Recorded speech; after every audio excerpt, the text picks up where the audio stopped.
Amics i companys de Tarragona sí que els agrada i molt, i per això, per tancar ja aquestes festes de Carnaval a totes les poblacions catalanes que han celebrat el senyor Carnestoltes 2008, hem demanat al company Oriol, de Canal Català Tarragona, que ens faci una mica un reportatge ja final d'aquest Carnaval. Oriol, quan vulguis. Bona tarda, Carles. Estem en ple Carnaval de Tarragona, un carnaval farcit d'esdeveniments festius on petits i grans aprofiten l'ocasió per disfressar-se tot i el fred. Ara ens trobem en el Carnaval dels Petits, però com podeu suposar, aquest no és l'únic acte que hi haurà aquí a la ciutat. La disfressa d'or, la jornada gastronòmica del Sarró o la baixada del Pajarito en són alguns dels exemples del que serà aquest Carnaval 2008. El Carnestoltes de Tarragona es consolida com un dels carnavals més multitudinaris de Catalunya i el més important de la Costa Daurada. Més de 60 actes i prop de 40 carrosses són les xifres que millor descriuen el carnaval d'aquest any. La quarta xerronada popular dona el tret de sortida al carnaval tarragoní. Aquesta jornada gastronòmica, que va a càrrec del cuiner i investigador Pep Salsetes, és tant una degustació com una festa. Aquest any, la típica escudella del camp ha estat acompanyada per la rumba del grup Ai Ai Ai. Aquesta sopa és important avui aquí i des de fa bastants anys per recordar les tradicions.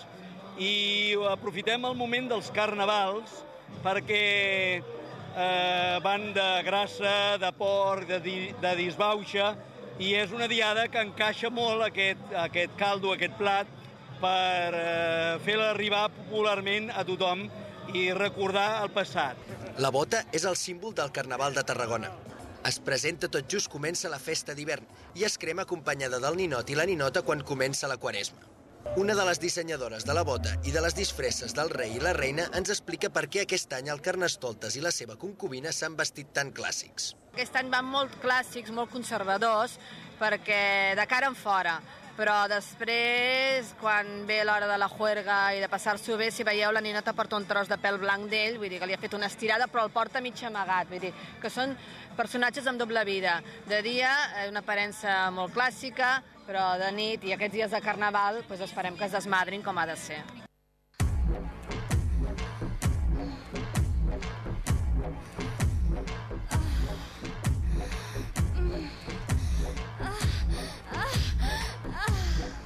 Y ahora, los tambores.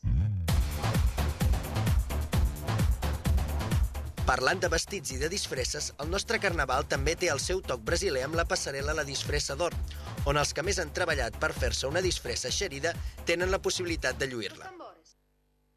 Concerts, rues i esdeveniments d'allò més curiosos omplen la ciutat de gent i de colors.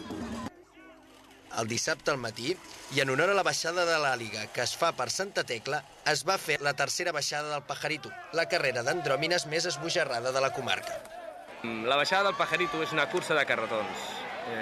Dintre del context del Carnaval, o sigui, són uns carretons disfressats. Els participants també hi han d'anar disfressats. Això és una condició indispensable. La festa major d'hivern i la d'estiu es troben cara a cara a la Rua de l'Artesania, on les comparses, les carrosses i el bestiari de la ciutat van de la mà per fer gaudir els assistents. Com podeu veure, el Carnaval de la Tarraco Mil·lenària ha estat un èxit de participació, tot i ser el més matiner dels darrers anys. Ara, com sempre, després de la disbauxa, la ciutat es prepara per rebre la Setmana Santa, que enguany estarà emmarcada dins de l'any jubilar. Això és tot des de Tarragona, Carles.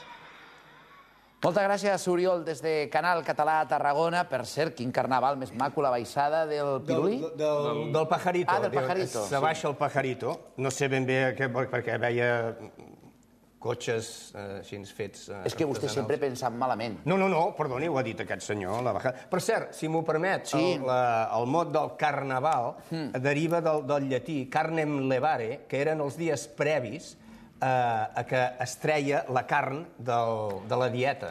Carnaval, carnem levare, i la gent, doncs, es lliurava a excessos de tot tipus. Però vostè ja sap que avui, i vostès també ho saben, celebrem el dimecres de Cendra, arriba Doña Quaresma. Molt bona tarda, Alejandro. Molt bona tarda, Carlos. No vas a dir molt bona tarda, Doña Quaresma. Que jo sàpiga no he vingut. Doña Quaresma ha arribat a tota Catalunya avui també. T'agraden les sardines? Bueno, és que no menjo. No menja sardines? No. Però saps el que són les sardines? Sí, m'ho has explicat tu abans. El que m'has explicat tu abans. No, va, fem... Peix blau. És peix blau. No, si no sap el que són. Com que no? Doctor, abans li he preguntat, dic, escolta, Alejandro, faré aquesta pregunta, no? No és veritat que el José sap. No diguis la mentida que no. Saps que no dic mentides. Alejandro, ja et vaig posar un negatiu a religió. A que tu no t'agrada. No, per cert, vull que sàpiguin sàpiguin vostès que a la meva classe de religió, que el tinc a religió, amb ell, i a 2 mesos, vaig posar-li un negatiu. Sí, per riure, perquè com fas gràcia... Sí, home, mira, la classe de religió fa molta gràcia. Bueno, parlàvem de sardines. Sí, sardines. Doctor, ¿las sardinas van bé per l'alimentació? Es maravilloso, el pescado azul tiene un tipo de grasas buenas que hacen que el colesterol malo baje. Lo que pasa es que los jóvenes de hoy en día... No menjan.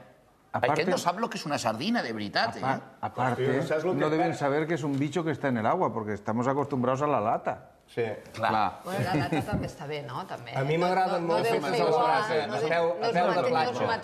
Atenció al sibarita. Atenció al sibarita. No, però això no és gens de sibaritisme. Què diu vostè? No, que són molt bones menjades a la brasa, a peu de platja, a pobles de la costa. No és gens... A Cambrils. Sí, clar. I per què sempre s'ha associat això de la sardina a un dinar de pobres? Que sempre s'ha dit perquè... Pues como el bacalao hace 20 años. Era una comida de pobres, lo que pasa que todo el mundo se ha dado cuenta de los beneficios del bacalao. Claro. Cuando acabemos con la reserva de sardina del Mediterráneo, ya veremos si es una comida de pobre o no.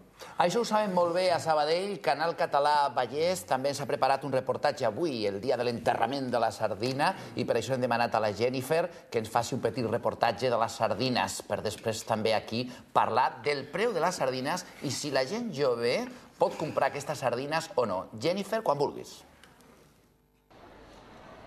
Hola, Carlos. Sabem que avui és dimecres de Cendra i el dia de l'enterrament de la sardina. I nosaltres hem aprofitat que estem aquí al Mercat Central de Sabadell per saber quin és el preu d'aquest producte. Tenim molta curiositat i pocs diners, així que, si us sembla, anem a preguntar a veure si algú ens pot ajudar. Només volia saber si vostè sap quin és el preu de la sardina al mercat. Ara no. Hauria de mirar. No, perquè no compro mai. Vostè sap quin és el preu de la sardina avui dia al mercat? No ho sé perquè no n'he comprat. No ha comprat. Avui és el dia de l'enterrament de la sardina, ho sap? Sí, ja té raó. Però no n'he comprat avui, no, perquè no he vist gaire maca. Jo si no la veig gaire maca, ha de ser molt fresca, si no, no em quedo. I vostè, senyor, que sap quin és el preu de la sardina? 5 euros o 6 euros. És més car la sardina que un pollastre, ara. I aquesta senyora d'aquí, a veure si ens pot ajudar. Vosaltres sap quin és el preu de la sardina avui dia al mercat? No tinc ni idea. No ho sap? Bueno, veiem que la gent no té molt clar quin és el preu de la sardina avui dia. Així que potser serà preguntar-li a una peixatera. Hola, vostè segurament que ens pot ajudar. Quin és el preu de la sardina? Espera. 4,80. 4,80. I avui ha vengut més sardines de lo habitual? No. Ho dic perquè com avui és el dia de l'enterrament, doncs poder s'havia venut una mica més. No, de moment encara no. Molt bé, moltes gràcies.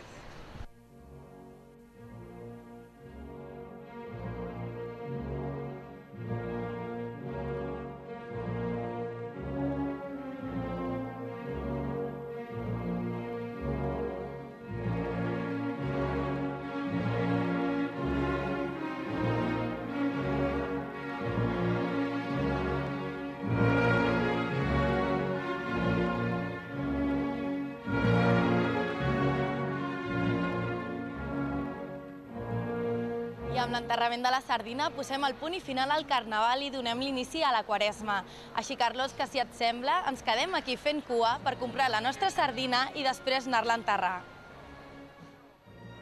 Moltes gràcies, Jennifer, per aquest magnífic reportatge. Per cert, hem vist un senyor que deia és més car una sardina que un pollastre. Pràcticament sí. Hem posat, la Laura diu, puc posar, Carles, avui la marxa fúnebre? Clar, perquè és el dia de l'enterrament. Amb una mitjana de 5 euros al quilo de la sardina, això de que és un dinar de pobres ho deixem estar, Deu ser avui. Normalment no és tan elevat el preu, No? No, és assequible. Ara, amb les frases que... Perdoni. No, tranquil. Elevats són els preus dels lloguers. És que em fa gràcia el senyor Seguí. Perquè, clar, s'ha fet una mica més gran